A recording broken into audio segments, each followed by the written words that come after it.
J'ai beau lire et relire la partition, je n'arrive pas à écrire le livret que me réclame ce diable de Jules Massenet. D'habitude, les mots me viennent tout naturellement. Je n'ai qu'à m'asseoir et le flot des idées me submerge. Mais là, rien.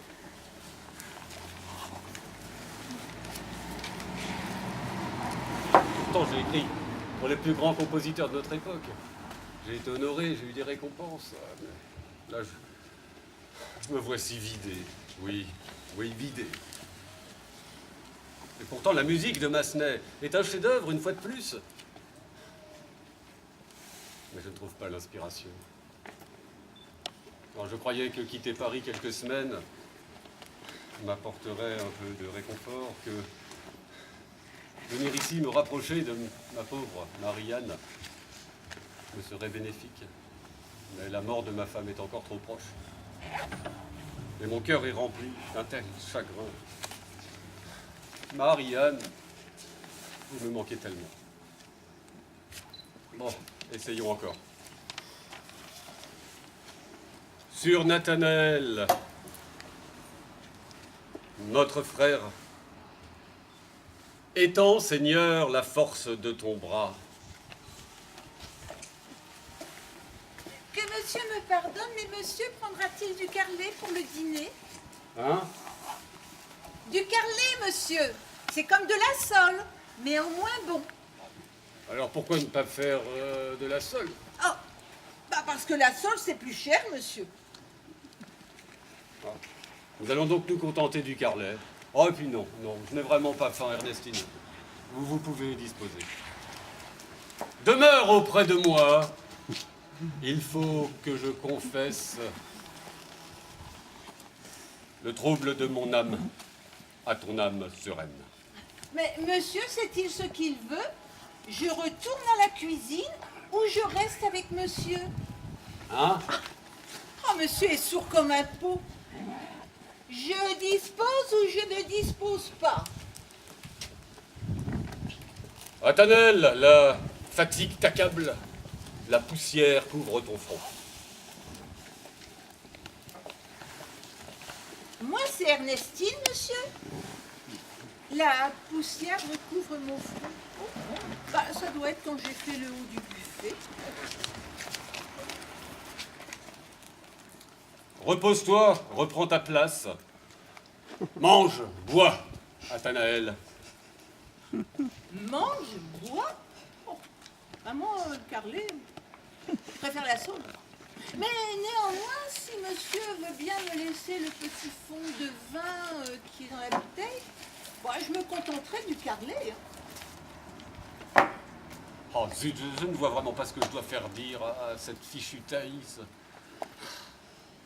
Ah, vous êtes encore là, Ernestine. Bah, restez donc un peu avec moi, là. Nous ne prenons jamais le temps de discuter. Forcément, monsieur n'entend rien.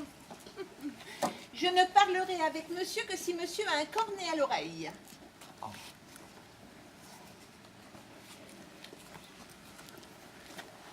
Avez-vous été mariée, Ernestine?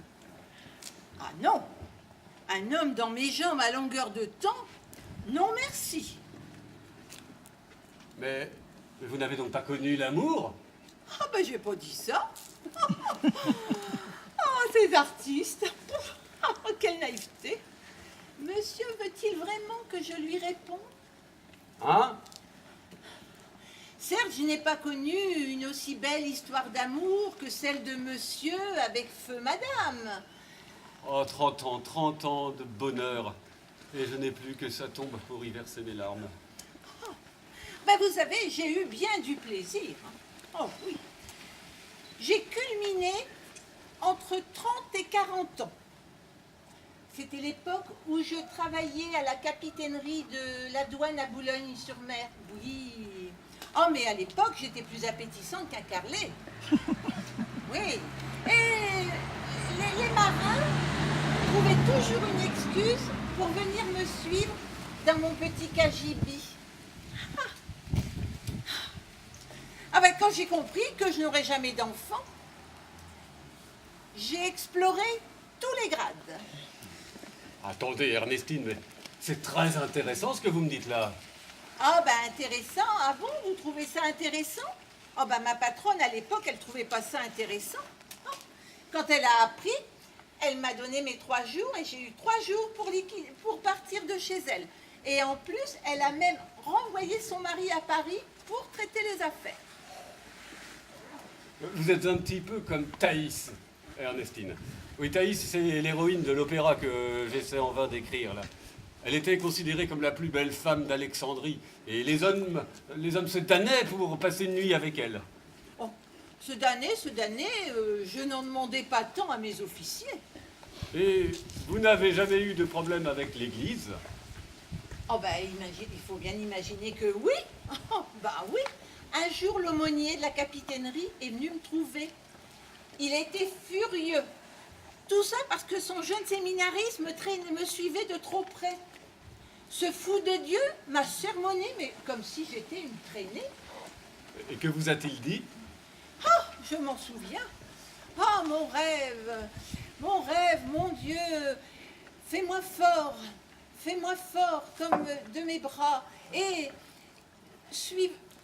fais-moi aussi fort que l'archange pour combattre le charme du démon. Oh, mais c'est très bon, ça. Est-ce que vous vous souvenez d'autre chose? Oh ben, il m'a suivi comme ça pendant une quinzaine de jours. Il voulait que je devienne plus pieuse. Oh ben non, moi. Et puis, bizarrement, le commandant du port, eh ben, il l'a renvoyé à Brest. Bah, pour qui se prenait-il? Moi, je faisais de mal à personne, je ne trompais personne. Et puis, il faut bien vivre. Oh bah oui.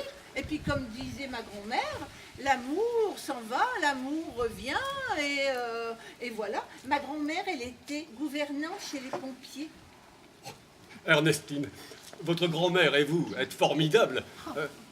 Si je t'arrive à terminer cet opéra, ce sera sans doute un peu grâce à vous. Oui, à vous aussi, ma chère Marianne. Oui, ne vous mettez pas en colère. Oh, Ernestine, voulez-vous entendre un extrait de cette musique? C'est merveilleux. Voulez-vous que j'aille demander au violoniste qui est au 2e étage et qu'il le mette sur le gramophone? Oui, qu'il mette en route la méditation, l'acte 2 de Thaïs. Oh, ben c'est mon morceau favori. Je vais. Vous voyez, Marianne, vous qui n'avez jamais voulu de gouvernante dans cette maison, eh bien, vous aviez tort, parce que elle m'est d'une bien grande utilité. Massenet va la voir, son opéra.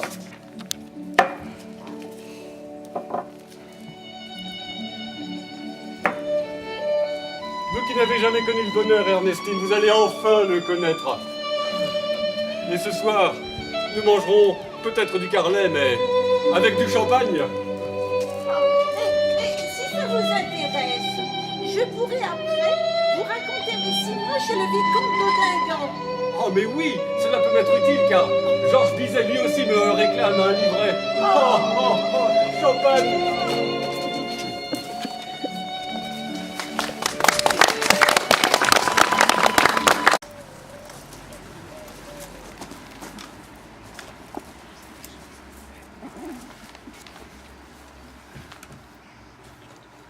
Revenir à lui amoureux dans cette villa qu'a fait construire mon père. Tout me parle de mes parents, Robert et Jane Valentine. Dans cette pièce, tiens, je me rappelle, je l'entends encore, le jour où il a reçu le colis, radin comme un Écossais. Mais ce jour-là, mon père a fait une énorme erreur de jugement. Mon père était un génie, mais pas un visionnaire.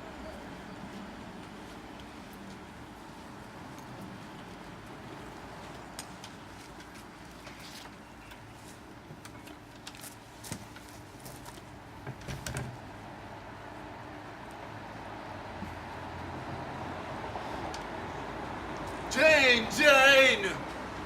Où es-tu? Jane! Viens voir ça! Mère est sortie avec le petit frère d'Ed. Ils sont partis se promener sur la plage. Nous ne sommes plus que vous et moi dans la maison. Qu'est-ce qui vous met dans cet état? Isabelle, regardez! 27 francs pour les frais d'entretien de la toiture. Cette maison est une ruine. Oh, père, les ouvriers ont travaillé pendant 5 jours. Ils ont bien le droit d'être payés. Ah, votre mère sait-elle compter? 27 francs. Et 14 francs pour le jardinier. Nous faisons le bonheur des artisans. Les ouvriers vivent comme des princes aujourd'hui. Au Canada, j'ai vu des élagueurs qui montaient très haut dans les arbres, bien plus haut que la toiture de cette maison. Ils risquaient même leur vie. Eh ben, ils ne demandaient pas tant d'argent que ça pour faire leur travail. Modérez donc votre sang écossais, père. Mélangez-y un peu de ce vin français. Vos livres se vendent partout, en Angleterre et en Amérique. Vous avez bien les moyens de vous payer un couvreur, à moins que vous ne préfériez que la prochaine tempête emporte tout. Soit, mais tout de même, 27 francs, 14 francs, en plus de ce qu'a coûté la maison, 2332 francs. Prix authentique. Le postier est passé ce matin. Il a apporté quelques lettres et un colis. Je vais les chercher.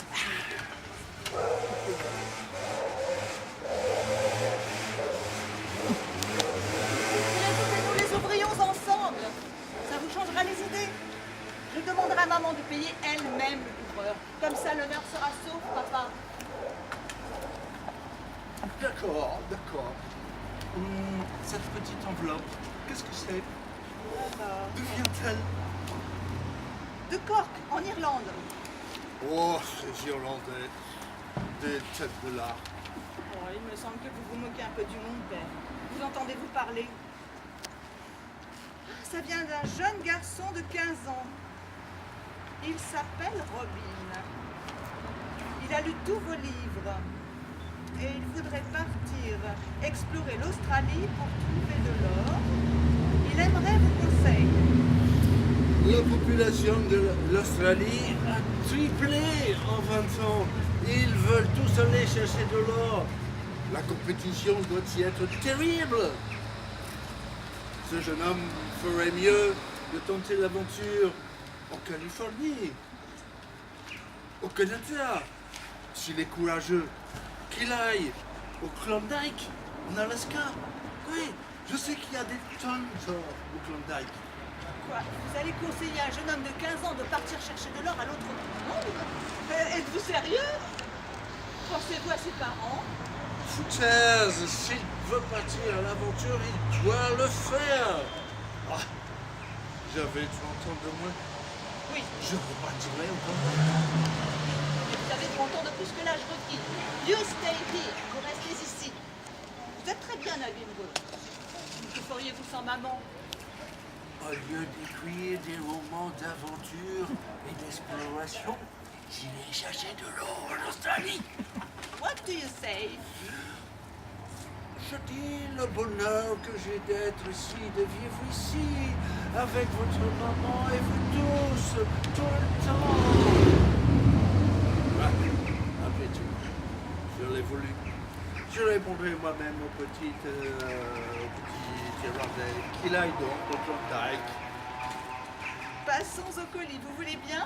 J'adore ça, moi, les colis, on dirait des surprises. Et qu'est-ce que c'est?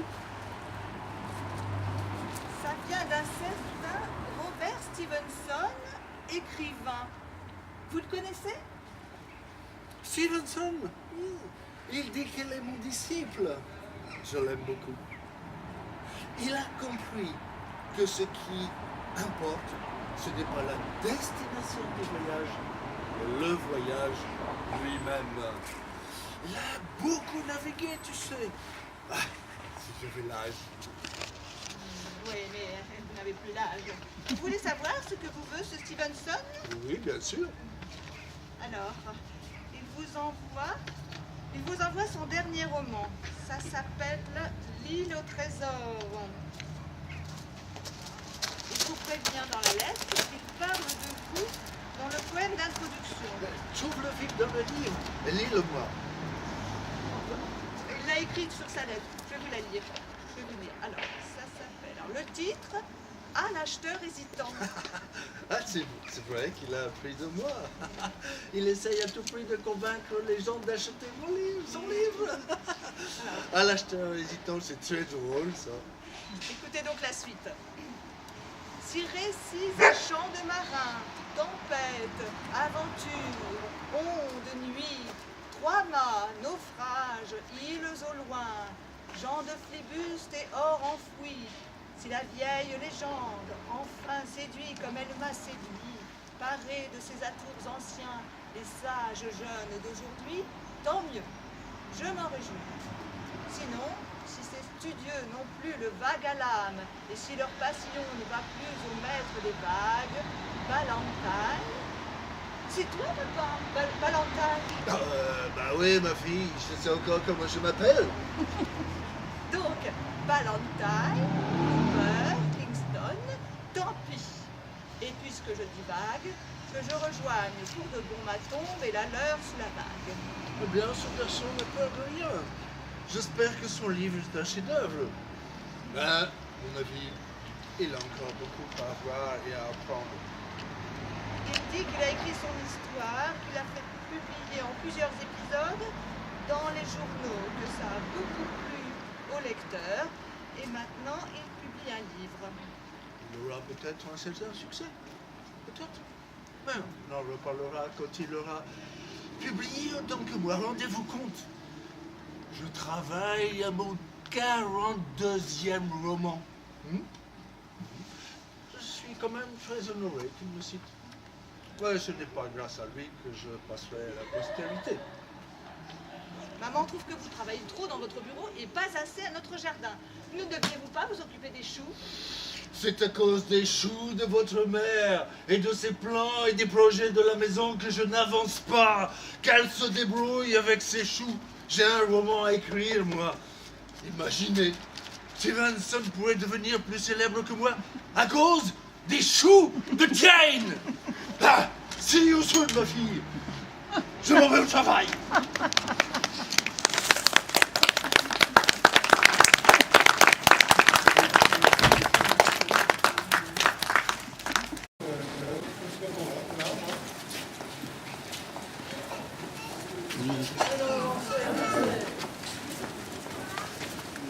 Ça va, vous suivez toujours?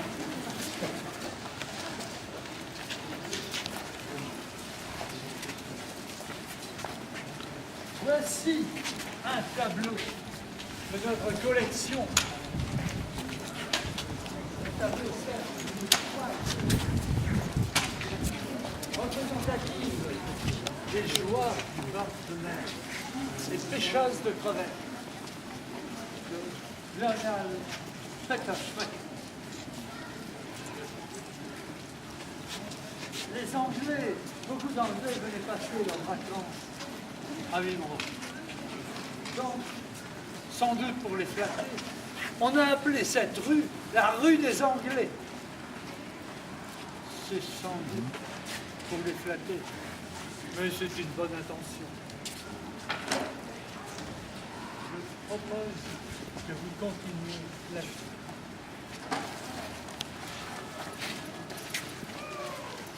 J'en ai assez d'entendre les avis sur Louis. Et voici une pièce mineure de notre collection, les pêcheuses de crevettes. Pièce mineure, depuis le temps qu'on pêche nos crevettes. On n'est plus mineur, on a 134 ans. Et tu l'as entendu? Pour flatter les Anglais, on a appelé cette rue la rue des Anglais. J'ai peut-être pas été à l'école, mais j'en sais plus que lui.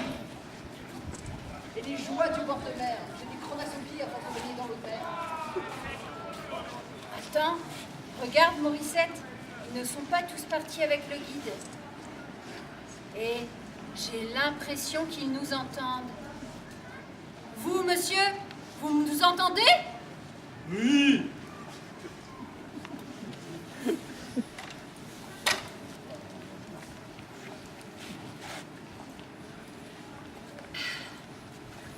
Si vous êtes resté, c'est sûrement que vous êtes touché par la grâce de l'art, monsieur. Pas mal les gambettes, vous trouvez pas?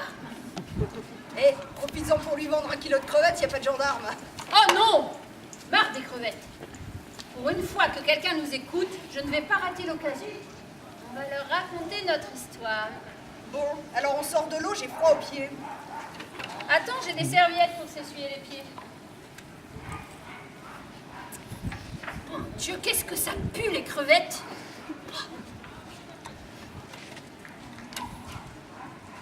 Attends, je retente le coup pour être sûr. Vous nous entendez, monsieur? Bon, alors écoutez-moi. Le guide, il raconte n'importe quoi.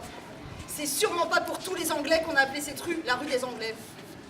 Parce que nous, les Anglais, on les aime pas. Ils ont brûlé Jeanne d'Arc. Ils nous appellent les grenouilles. Ils ont battu Napoléon. Et ils mangent de la panse de brebis farcie. Et du gigot à la menthe. Ah. Ils ne veulent pas admettre qu'en France, on cuisine mieux qu'eux. Et quelque chose me dit qu'on n'a pas fini de leur en vouloir. Alors non, c'est pas pour tous les Anglais qu'on a une rue des Anglais.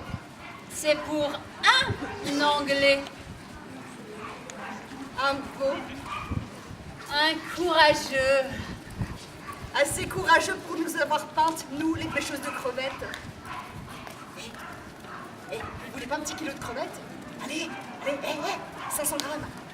Oui, il nous a peintes, nous, les pauvres femmes de la côte, qui passons nos journées dans l'eau de mer froide, à pêcher ou à cueillir des moules pour remplir les assiettes des auberges. Qui nous les achète une misère.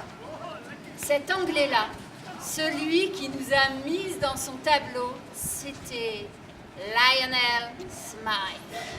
Ah, Lionel Smythe. Et il n'a pas fait que ça. Il a sauvé des vies.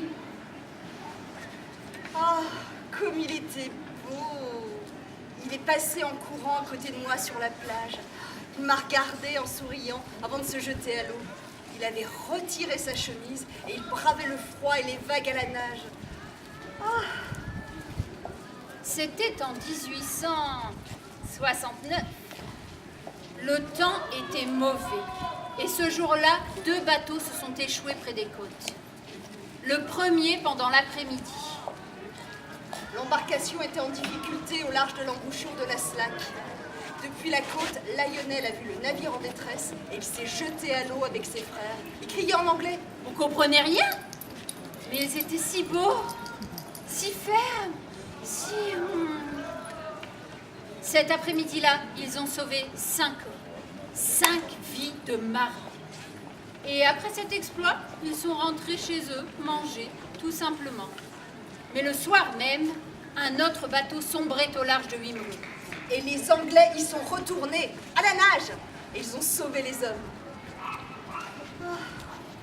Comme j'aurais voulu être à la place des marins pour que Lionel me prenne dans ses beaux bras musclés. C'est sûr que c'est pas en pêchant tes crevettes à marée basse que des bras musclés vont te sauver, toi.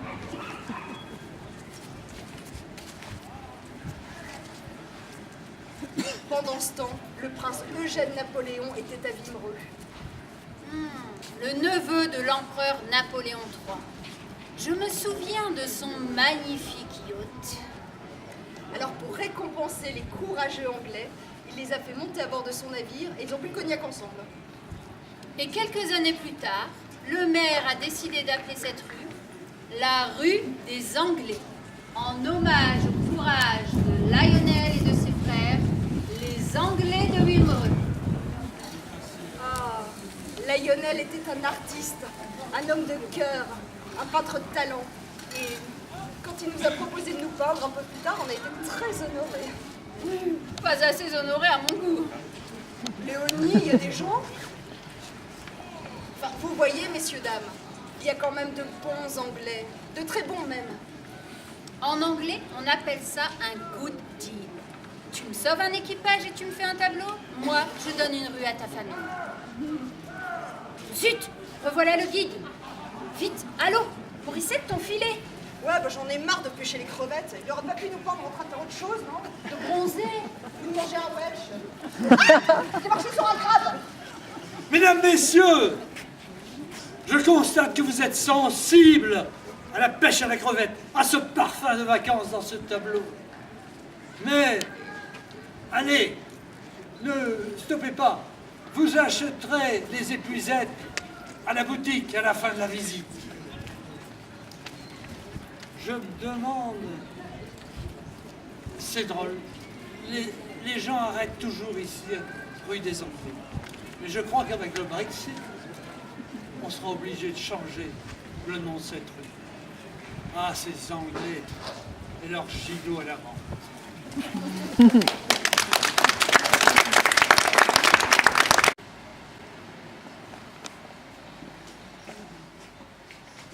Je m'appelle Flora Murray. Je suis anglaise. Je suis passée par cette maison.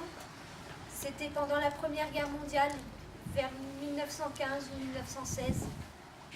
J'y ai fait une rencontre amusante. Oui, c'est ce que l'on peut dire. Je m'en souviens bien. Je le revois.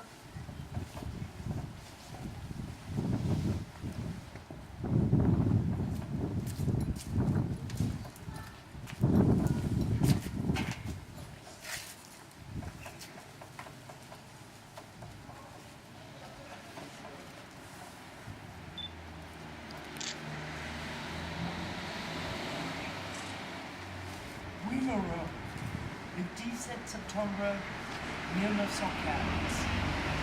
Après cette terrible attaque dans la Belgique, où j'ai vu tomber mes camarades sous le bout allemand. Comme Dieu m'épargnait, me voici ici, dans cet hôpital de campagne, quelque part dans le nord de la France. Je sais que je suis près de la mer. Je sens l'air marin quand on ouvre la fenêtre. Une infirmière m'a dit que par beau temps, on pouvait voir les côtes d'Angleterre. Si je retrouve l'usage de ma jambe, je pourrai me lever et sortir pour apercevoir les valises de Dieu. Vont-ils retourner au combat? La Grande-Bretagne ne laisse pas tomber ses alliés. Je ne peux pas laisser tomber mes camarades.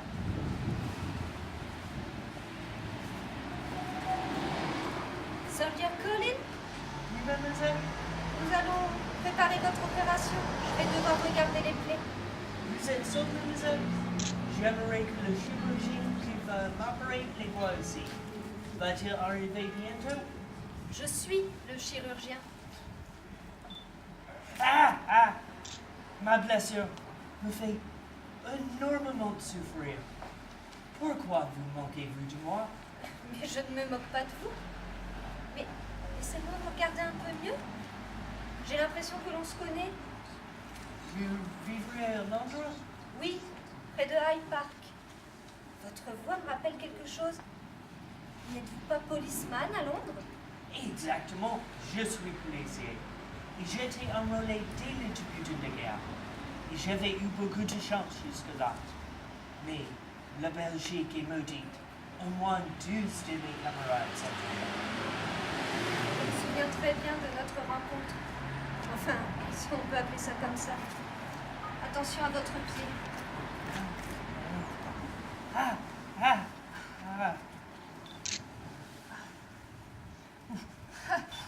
C'est moi qui vous fais mal aujourd'hui. C'est l'ironie de l'histoire. Un gentleman ne fait pas de mal à une femme, mademoiselle. Oui, sans doute. Sauf quand celle-ci a la mauvaise idée de manifester pour ses droits. Mais de quoi parlez-vous? Ne me dites pas que vous étiez de ces manifestations pour les droits de votre femme. Ah, mais j'y étais, bien sûr que j'y étais. Je suivais Emily Davison. C'était en 1913. Et vous m'avez fait très mal quand vous m'avez emmené dans le camion de la police. Enfin, vous ne faisiez que votre travail. Mais de quoi? Mais pourquoi donc manifestez-vous? Croyez-vous vraiment que vous votez? Le gouvernement ne laisse pas.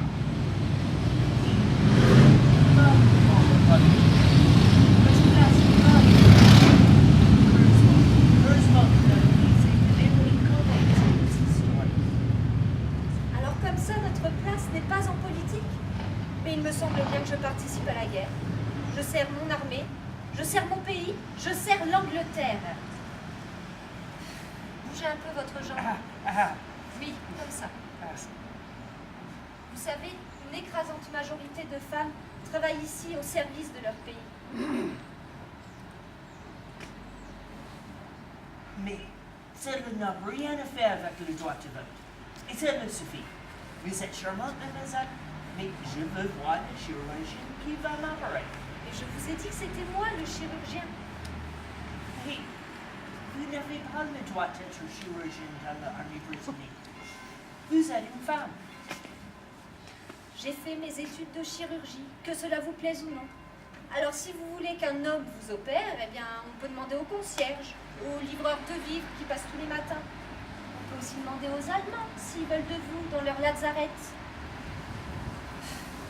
Oh, votre jambe est pleine d'éclats qu'il va falloir retirer pour la sauver. Je vous opère dès ce soir, une infirmière viendra vous préparer. Merci. Merci, madame. Mais comment se fait que vous ayez opéré ici? L'armée anglaise a-t-elle cédé aux suffragettes? Ce n'est pas l'armée anglaise. Pourtant, nous lui avons offert nos services. Ma collègue, le docteur Henderson et moi-même avons étudié la médecine et la chirurgie. Nous avons été rencontrer le Premier ministre, mais le ministère de la Guerre n'a pas voulu nous. Alors, nous avons rencontré l'ambassadeur de France à Londres. Il nous a mis en relation avec le président de la Croix-Rouge. C'est la Croix-Rouge qui nous a engagés, pas l'Angleterre. Ils sont tués. Vous êtes quand même ici. Sauvez-vous ma jambe, madame? Je la sauverai, comme je sauverai celle de n'importe quel soldat britannique. Je suis comme vous, je suis au service de l'armée. Vous y penserez lorsque la guerre sera finie, avant de matraquer ces pauvres femmes qui ne réclament que leur dû, puisqu'elles aussi risquent leur vie pour leur pays. Vous savez, nous avons d'abord travaillé à Paris sur les Champs-Élysées, et puis on nous a envoyés à Boulogne-sur-Mer.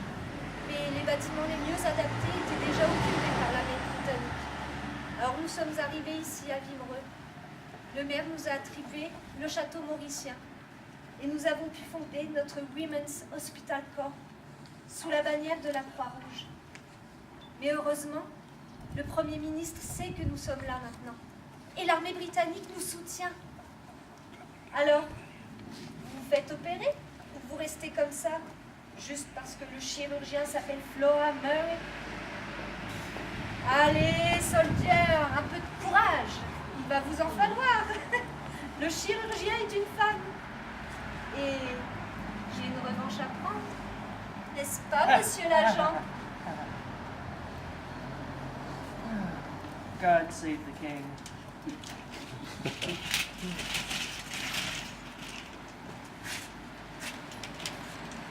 Et puis je l'ai opéré, bien sûr. Et nous avons sauvé sa jambe. Il a pu repartir pour la Belgique, reprendre le combat. Le Royaume-Uni a attribué le droit de vote aux femmes ayant participé à la Première Guerre mondiale dès 1919.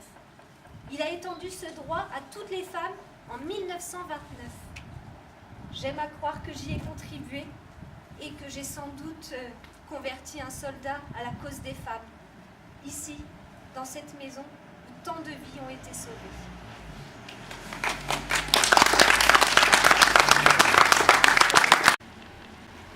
Pauline, une semaine qu'elle est là, une semaine qu'elle est ici, et je n'en peux plus. Je dois lui déclarer ma flamme. Voilà maintenant 10 ans que mon beau-frère est mort. Il me semble que le délai de prescription est largement passé. Pauline, c'est aujourd'hui, jamais. Oh, ben alors, on est où là? Pater noster qui est in chelis. Mais où sont donc mes fuseaux et mon fil? J'avais quand même interdit aux enfants de toucher à mon matériel. Ça prend du temps, des heures, des jours pour faire un apron. Oh, mon Dieu, Vierge Marie, dans quel état je vais retrouver mon ouvrage? Sale gosse, si je les rattrape, ils vont goûter au martinet. Oh mon Dieu, un si bon apron pour l'hôtel de la Chapelle. Oh, les petits morveux. Pauline, ma chère belle-sœur, je vous entends pester. Avez-vous un problème? Puis-je vous être d'une quelconque utilité? Lui, utile. Mais Georges, je crains fort que vos enfants n'aient touché à mon matériel et à mes ouvrages de dentelle. Et je travaille dessus depuis 5 jours. Et mes fuseaux ont disparu. Et voler est un péché. 5 jours. 5 jours, Pauline, c'est justement le temps qu'il m'a fallu pour... 5 jours de recherche, de méthode, de rigueur. Eh bien, si les enfants ne me ramènent pas mon ouvrage de dentelle, maintenant je les punirai. Agnus Dei. Pauline, calmez-vous, rentrez un peu votre tempérament si fougueux, vous qui êtes habituellement si douce. Mais ce n'est pas tout. Il y a une semaine, ils se sont introduits chez mon voisin et ils ont attaché mon chien au pied de son lit. Oh, les sales gosses. J'ai vécu le moment le plus terriblement humiliant de toute ma vie. Tout le voisinage l'a su. Et alors, comment qu'il a été attaché au pied du lit de votre voisin, Mme Voiturier? Voilà ce qui se racontait dans le quartier. Dieu nous garde de l'opprobre. Oh, la colère lui va ravir, mon Dieu, que tout cela me plaît. Oh, Pauline, Pauline, Pauline. Ah mais ras-le-bol. Du poivre dans ma sucrière, du vinaigre dans ma tasse de thé, puis quoi encore? Qu'est-ce qu'ils vont me faire encore? Achever mon pauvre Kiki? Hein? J'ai retrouvé ma savonnette, il l'avait frotté avec de l'ail. Mon Dieu, ces enfants me prennent pour un vampire. Hosanna in excelsis. Pauline, Pauline, ne vous dévalorisez pas ainsi. Pauline, vous êtes une merveille. Dieu seul fait des merveilles. Non, Georges, je suis furieuse. Mon fuseau, mon fil, mon apron. Ah! Pauline, il faut que je vous parle. Asseyez-vous. Oh, allez-vous encore nous parler de vos maudites courses de chevaux? Non, Pauline, je ne vais pas vous parler de course de chevaux. J'aimerais plutôt vous parler de tendres sentiments. Allons bon, vous êtes-vous entiché d'une femme? Oui, on peut dire cela comme cela, Pauline. Oui, une femme que malheureusement je ne vois pas assez souvent. Une femme que je ne vois que l'été, quand elle vient ici à Vimereux prendre des bains de mer pour soigner ses varices. Oh, les varices! Oh ben ça je connais. Oh ben ça c'est très douloureux les varices. Ah ben moi aussi je viens ici pour les bains de mer. Et alors il faut que je supporte les gosses, la pluie, tout. Oh. Pauline, une femme que je ne vois que l'été et qui rend donc mes hivers encore plus longs. Oh, mais l'hiver c'est très coûteux, avec tout le charbon qu'il faut mettre dans la chaudière. Et vous ne devez pas être bien riche, mon pauvre Georges.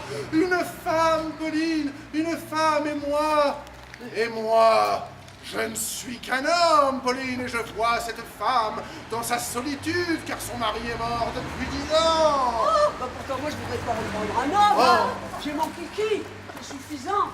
10 ans que mon pauvre mari est mort. Ah. Mais mon kiki, Kyrie eleison. Oh, Pauline. Mais laissez-moi, Georges. Allez plutôt me chercher mon fuseau, ma dentelle. Non, Pauline, laissez-moi vous ouvrir mon cœur. Pauline. Mais Georges, non. Mais Georges, non. Si. Mais vous avez Pauline. Vous avez perdu la raison. Non. Pauline. Le diable t'habite. Non, Pauline. Pauline. Je vous aime, Pauline, je vous aime. Pauline, j'ai composé pour vous une petite valse. Je l'ai appelée la brise de Vimereux. Mais relevez-vous, on pourrait nous voir, les enfants, les voisins, Oh, tout le monde. Pauline, laissez-vous prendre, Pauline, par le rythme de ma petite valse. Oh, Lucien, Alexandre, les enfants. Le martinet vous attend. Tout. Mon apron, ma dentelle, Pauline. mes fuseaux. Pauline. Bonne mère de Dieu, Sainte Marie, tout Ne ça. voulez-vous donc pas entendre ma petite valse? Vous êtes un malsain, Georges. Oubliez-moi, laissez tout cela. Va des rétro, Satanas. Alors, Et puis, allez donc vous faire une petite tisane. vraiment, vous ne voulez pas entendre ma valse? Alors, je vais rester ici, seul, avec pour seule compagnie votre aimable souvenir. Et ne vous avisez plus de venir me voir, que je suis sale. Georges, vous êtes un sale, un souillé, un dégoûtant. Adieu, Georges. Seigneur, pardonnez-lui, car il ne sait pas ce qu'il fait. Amen. Elle était pourtant jolie, ma petite valse. Je l'avais composée avec tout l'amour que j'ai pour elle. Et si elle l'avait entendue, je suis sûr qu'elle se serait abandonnée à de tendres transports. Mais je l'ai composée Je veux tout de même l'entendre. Jouez-moi donc ma composition, la petite valse brise de Wimereux, s'il vous plaît.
Ah, Pauline,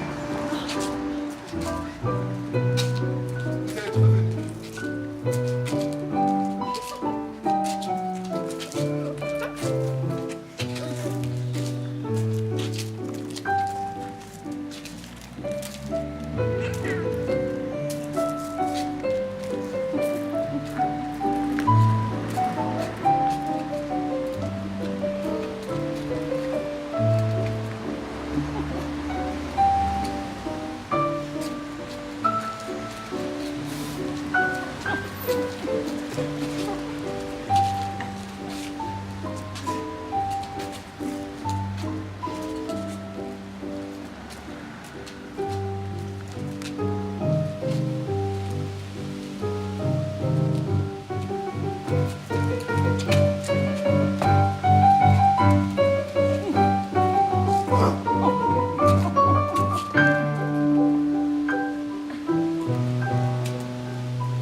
Au piano, Sylvie et Elliott.